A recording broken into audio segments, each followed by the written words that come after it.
15 अगस्त के दिन जब पूरा देश आज़ादी का अमृत महोत्सव मना रहा था, प्रधानमंत्री नरेंद्र मोदी लाल किले से नारी सशक्तिकरण पर भाषण दे रहे थे, इंडिपेंडेंस डे की ग्रीटिंग्स दे रहे थे। वहीं बिल्किस बानो, जिनका गैंग रेप हुआ था 2002 के मुस्लिम विरोधी दंगों में, उनके 11 अपराधियों को गुजरात सरकार के आदेश पर 15 अगस्त को रिहा कर दिया गया। ये सभी अपराधी 2008 से जेल में बंद थे। आज हम आपको इस वीडियो में बताएंगे बिल्किस बानो की कहानी कि बिल्किस कौन है और किस तरह से उनके जो अपराधी थे उनको अब रिहा कर दिया गया है।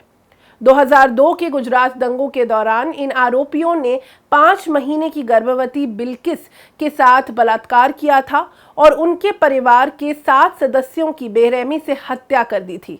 इस मामले में 21 जनवरी 2008 को स्पेशल सीबीआई कोर्ट ने इन 11 अपराधियों को उम्र कैद की सजा सुनाई थी। उन पर बलात्कार, हत्या की कड़ी धाराएं लगाई गई थी। क्या था ये पूरा मामला? गुजरात में 2002 में मुस्लिम विरोधी दंगों के दौरान बचने के लिए बिल्किस बानो अपनी बच्ची और परिवार के साथ गांव छोड़कर चली गई थी। बिल्किस बानो और उनका परिवार जहां छिपा था, वहां 3 मार्च 2002 को 20 से 30 लोगों की भीड़ ने तलवार और लाठियों से हमला कर दिया।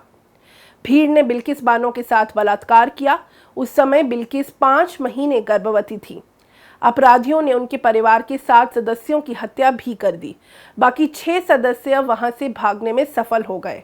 ये अपराधी जसवंत भाई नाई, गोविंद भाई नाई, शैलेश भट्ट, राधेश्याम शाह, बिपिन चंद्र जोशी, केसर भाई वोहानिया, प्रदीप मोरधिया, बाका भाई वोहानिया, राजू भाई सोनी, मितेश भट्ट और रमेश चंदना है।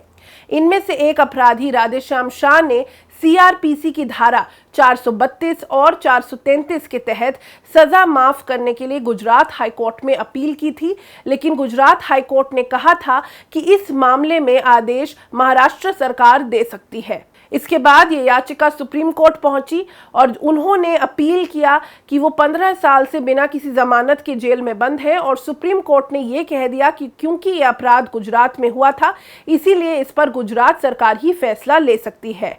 इस पूरी चर्चा के बाद गुजरात सरकार ने 2 महीने बाद ही शाह सहित सभी अपराधियों की रिहाई का आदेश दे दिया, जिसके बाद 15 अगस्त को आज़ादी के रिमिशन पॉलिसी के तहत शाह सहित सभी 11 अपराधियों को रिहा कर दिया गया है। गुजरात सरकार के इस विवादित फैसले की काफ़ी आलोचना हो रही है। सबसे बड़ी चर्चा जो सामने आ रही है वो ये है कि किस तरह से इस बेरहमी से बिल्किस बानो का रेप किया गया, उनके परिवार के सदस्यों की हत्या कर दी गई। जून में निकाली गई केंद्र सरकार की गाइडलाइंस खुद ये कहती हैं कि रेप का आरोपी इस स्कीम के तहत एलिजिबल नहीं है, यानी कि रेप कॉन्विक्ट्स को रिहाई नहीं दी जा सकती। आखिर क्यों गुजरात की सरकार ने केंद्र सरकार की गाइडलाइंस को दरकिनार कर इन 11 आरोपियों को रिहा किया?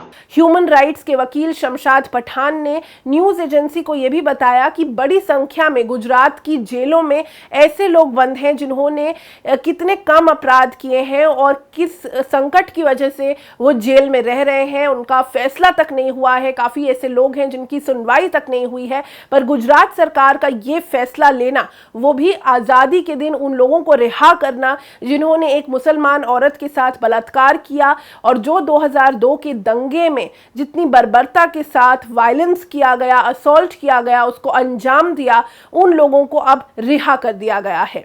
राकेश शर्मा, जिन्होंने फिल्म बनाई थी फाइनल सॉल्यूशन, उन्होंने भी अपनी टिप्पणी व्यक्त की कि किस हद तक वो परेशान हैं इस खबर से और किस तरह से बिल्किस का जो बयान था, उनकी जो टेस्टिमनी है, जो अलग अलग किताबों में छपी है, अलग अलग जगह पर पब्लिकली मौजूद है, उनकी स्टेटमेंट्स, उनकी टेस्टिमनीज, वो बताती हैं कि किस तरह से उनके साथ ही गैंग रेप उन्हीं लोगों ने किया था जो बिल्किस को जानते थे और उनसे बदला ले रहे थे।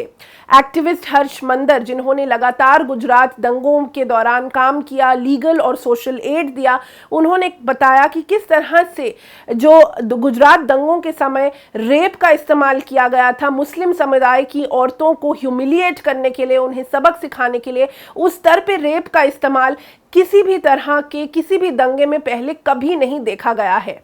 इस समय पर इन लोगों को रिहाई देना किस हद तक सही है और किस तरह से उसकी आलोचना हो रही है, ये देखने वाली बात है।